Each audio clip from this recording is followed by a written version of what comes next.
Bernard Desrosiers, on a vu beaucoup de réactions aujourd'hui à la mairie de Lille. Vous en avez entendu là quelques-unes. Beaucoup d'émotions des Lillois, des habitants de la métropole, tout simplement. Il vous avait déjà parlé de sa mort, du dispositif qui pourrait être mis en place. Et il avait déjà imaginé ce que les Lillois pourraient ressentir comme ça. Vous savez, d'une façon générale, Pierre Mauroy était un homme plein de pudeur, et notamment sur sa vie personnelle.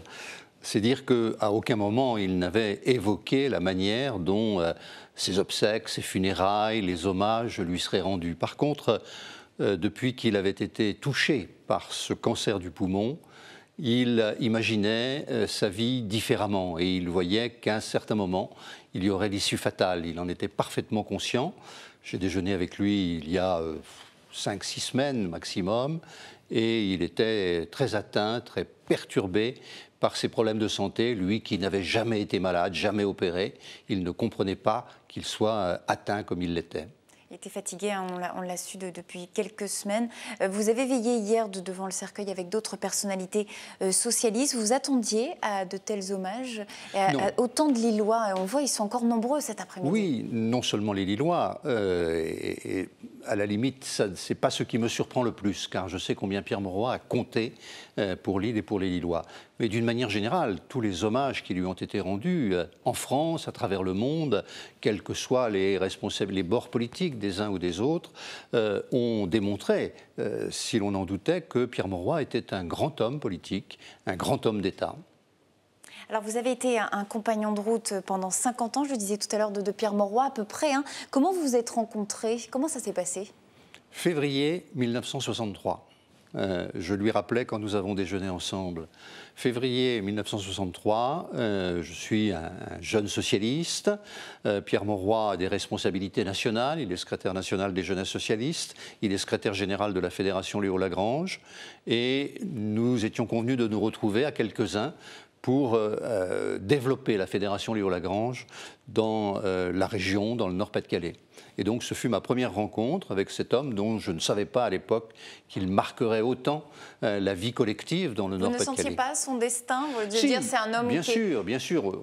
On voyait bien que c'était un leader, qu'il était porteur d'idées, qu'il était d'une grande pugnacité dans son action, mais c'était il y a 50 ans. Et vous avez fait le congrès d'Épinay avec lui ensuite en 71? J'ai fait le congrès d'Épinay, bien entendu, avec lui, et en particulier dans le Nord, où il y avait, chez les socialistes, où la SFIO était la force la plus représentative, une certaine réserve par rapport à François Mitterrand, par rapport à cette évolution du Parti socialiste. Il fallait donc convaincre les militants, les responsables, les élus du Parti socialiste dans notre département. Alors on voit les images en ce moment d'archives de l'INA du congrès d'Épinay en 71. On l'a beaucoup dit au cours donc des différents témoignages, des invités qui sont passés ici. C'était un homme exigeant dans sa façon de travailler. Vous qui avez travaillé avec lui, est-ce que vous avez senti ça aussi? C'était quelque chose de fatigant, mais amical. Bien sûr. D'abord, le temps ne comptait pas.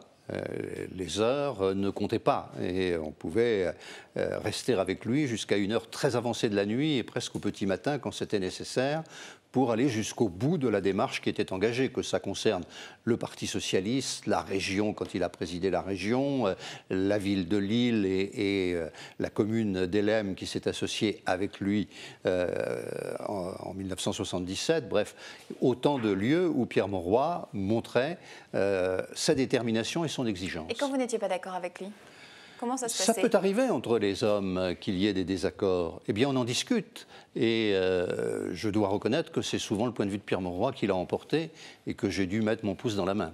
On dit qu'il avait des colères, des petites, des moyennes colères. Enfin, oui. On savait un petit peu le cerner comme ça. Oui, je sais ce qui a été dit à ce sujet-là.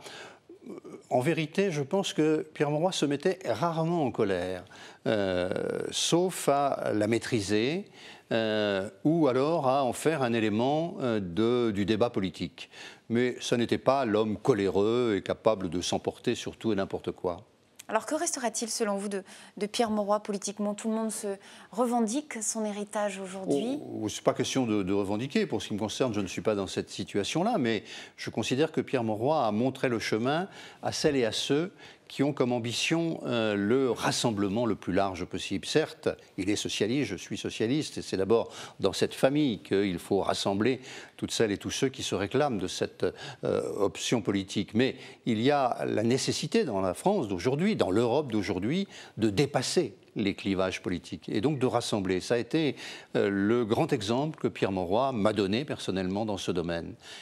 Si on revient au niveau plus local, aujourd'hui on l'a entendu, si on y revient sur ces réactions, on peut revoir à nouveau Le Monde qui circule à l'hôtel de ville de Lille encore aujourd'hui.